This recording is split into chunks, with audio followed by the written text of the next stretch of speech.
यही संदेश सुनाते हैं। प्रेम से मजलिस सजती है और नफरत से मरघट बनते हैं।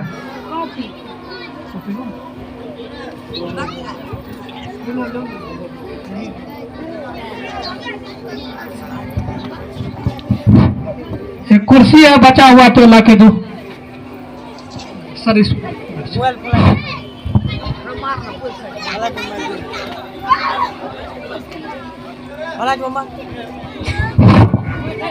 चलिए स्टार्ट कीजिए।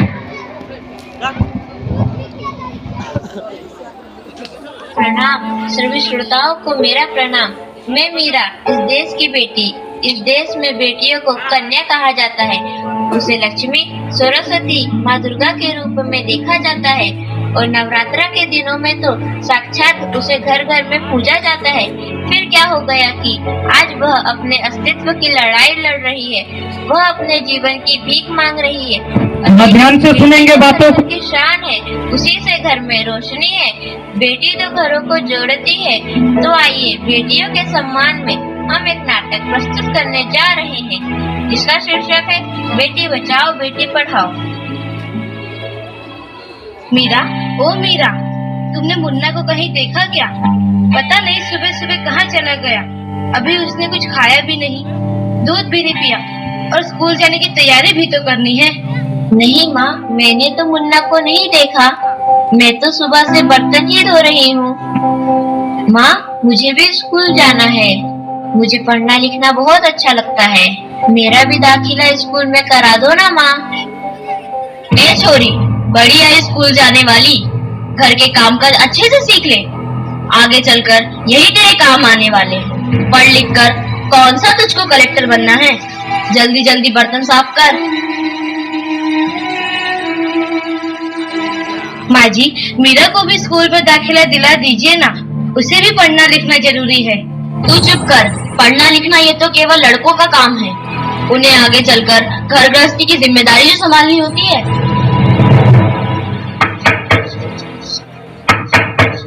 अरे क्या हो रहा है? कौन किसकी जवाबदारी संभाल रहा है? और हमारी मीरा बेटी क्यों रो रही है?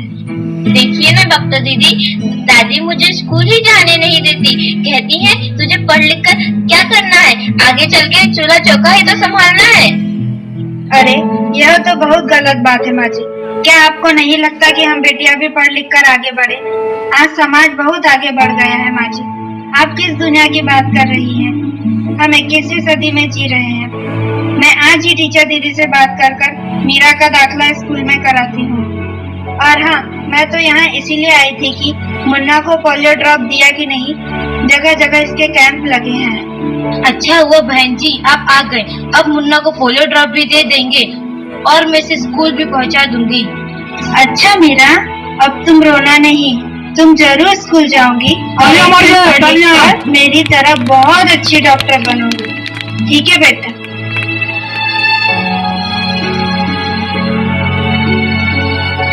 बहू, जरा एक गिलास पानी तो लाना।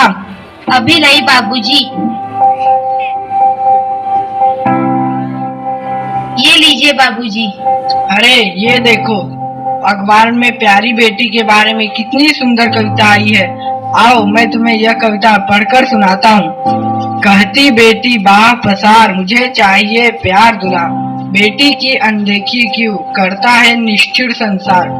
सोचो जरा हमारे बिन बसा सकोगे घर परिवार। गर्भ से लेकर यौवन तक मुझ पर लटक रही तलवार। मेरी व्यथा वेदना का अब हो स्थायी उपचार।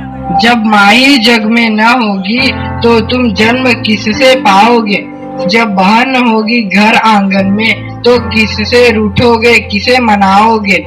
जब दादी नानी न होगी तो तुम्हें कहानी कौन सुनाएगा। जब कोई स्वप्न सुंदरी ही न होगी तो तुम किससे ब्याह रचाओगे। जब घर में बेटी ही न होगी तो तुम किस पर लाड लुटाओगे। जिस दुनिया में स्त्री ही न होगी उस दुनिया में कैसे रह पाओगे। जब तेरे घर में बहू ही न होगी तो कैसे वंश आगे बढ़ाओगे। नारी के बिन जग सुना है, तुम ये बात कब समझ पाओगे। हाँ तो भाग्यवान, कैसी लगी यह कविता, है ना मजेदार। काहे की मजेदार कविता आप लोग इधर कितनी देखिए। आई पसंद। अरे कोई घर में है क्या? आइए आइए टीचर दीदी, चल हम रहे हैं, आपका मैडम के इंतजार रोल कर में। रहे थे। हाँ जरा मैं कुछ दिनों के लिए बाहर चली गई थी, इसलिए यहाँ नहीं आ पाई। डॉक्टर बहन जी कह रही थी आपने मेरा अभी तक दाखिला नहीं कराया। ये तो बहुत होनहार छात्रा है, हमेशा अच्छे अंक लेके उत्तीर्ण होती है। हाँ मैं भी तो यही चाहती हूँ कि मेरा स्कूल जाए, खूब पढ़े, पर मेरी यहाँ सुनता कौन है। हाँ हाँ खूब पढ़ाओ लड़की को और बाहर भेजो। जब कुछ गलत सलत हो जाएगा ना तो मुंह छुपाने की भी जगह नहीं मिलेगी। अरे माँ जी आप कहाँ की बात कहाँ लेकर बैठ गए। मेरा को 10वीं तक तो पढ़ाई पूरी कर लेने दीजिए, आगे की पढ़ाई के बारे में बाद में सोचेंगे। हाँ टीचर दीदी हम मीरा को अवश्य स्कूल भेजेंगे। मैं उसे मेरे जैसा अनपढ़ नहीं रहने दूंगी, उसे खूब पढ़ाऊंगी। कल मीरा को तैयार रखना, मैं उसे लेने आऊंगी। क्यों दादाजी सही कहा ना मैंने? हाँ हाँ बेटा, बिल्कुल सही कहा। मैं तो कब से कह रहा हूँ कि मीरा को भी स्कूल जाने दो। प्रणाम दादाजी। प्रणाम बेटा।